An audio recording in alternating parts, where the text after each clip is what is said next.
Bonjour, aujourd'hui pour le défi du jour, on revient dans Canva Éducation. Donc, vous cliquez sur le lien plus haut, donc canva.com, vous vous connectez avec votre compte cssdd.gouv.qc.ca et votre mot de passe en utilisant la connexion avec Google. Donc, c'est important de choisir la connexion avec Google. Une fois sur Canva, on s'assure d'être sur l'accueil et on vient dans la section IA Canva. Donc, si vous n'avez pas IA Canva, c'est probablement que votre compte est classifié comme un compte élève, donc n'hésitez pas à m'écrire, on va régler tout ça parce que c'est ici que la magie se produit. Donc, on clique sur IA Canva. Donc, on a exploré dans le jour 3 la génération d'images, donc ici. Et aujourd'hui, on va venir explorer la génération de code. En fait, c'est qu'on va devenir des programmeurs. On donne une idée et Canva va le coder pour vous. Donc, ça peut faire peur parce qu'il y a environ 400 quelques lignes de code qui vont se créer en quelques instants.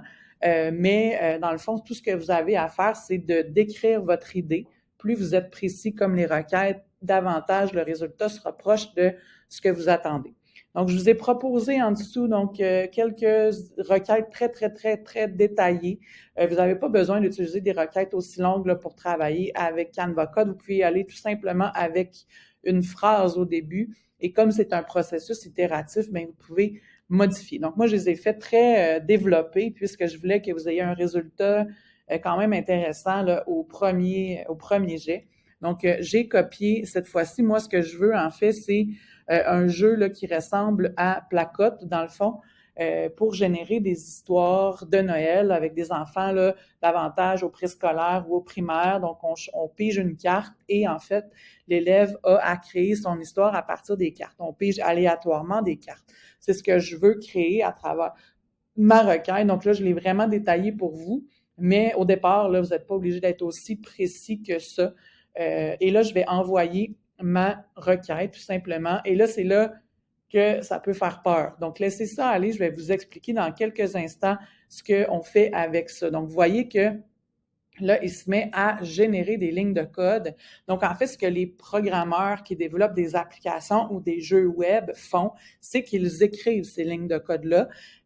Donc, on ne vient pas, évidemment, remplacer les programmeurs, mais ce que ça fait, c'est qu'on peut créer des jeux adaptés aux besoins. Donc, on cible un besoin dans notre classe ou avec nos élèves ou avec nos collègues, nos employés, et lui, il va le créer pour nous. Donc, vous voyez ici, on est rendu déjà en quelques instants là, à 300 lignes de code. Donc, c'est très long et laborieux, là, faire ça quand on est des programmeurs. On ne vient pas remplacer les programmeurs, mais c'est des applications qu'on veut développer selon les besoins de nos élèves et c'est pas très long le faire. Donc là, je vous parle, on voit le processus quand même, ça prend quelques instants, mais en réalité, écrire ces 400 quelques lignes de code-là peut être très long.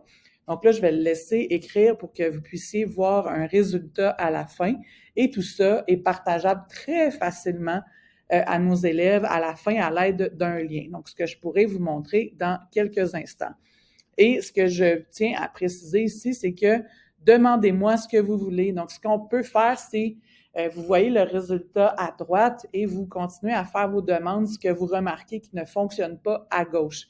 Et là, je vous ai donné une requête très complète, mais vous pouvez aller tout simplement, je vois qu'il y a une erreur ici, corrige-le. Et lui, il va retourner dans le code pour le gérer. Donc, essayez avec une des requêtes que je vous ai proposées, mais après, je vous conseille de l'essayer avec une simple phrase, une idée que vous avez.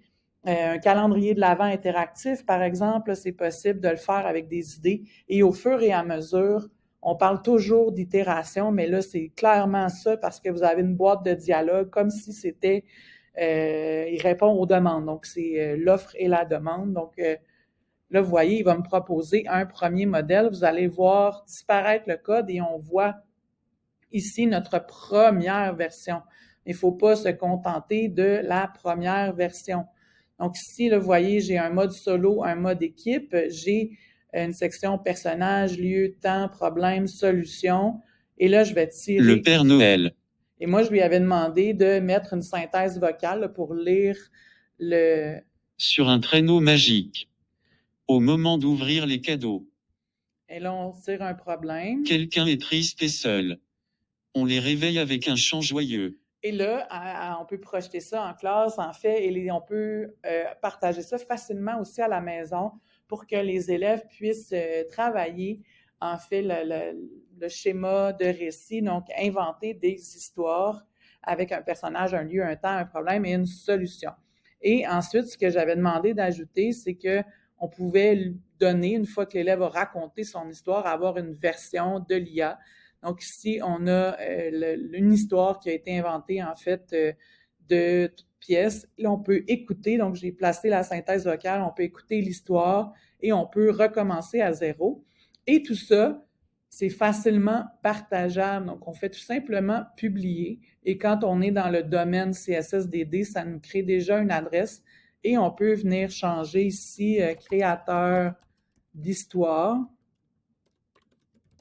Et là, il y a des paramètres ici qu'on peut venir changer. En fait, est-ce qu'on fait protection par mot de passe, visible dans la recherche de Google ou non? Donc, c'est des décisions que vous avez à prendre. Et après, on fait tout simplement continuer pour publier. On fait publier et là, ça vous génère un lien.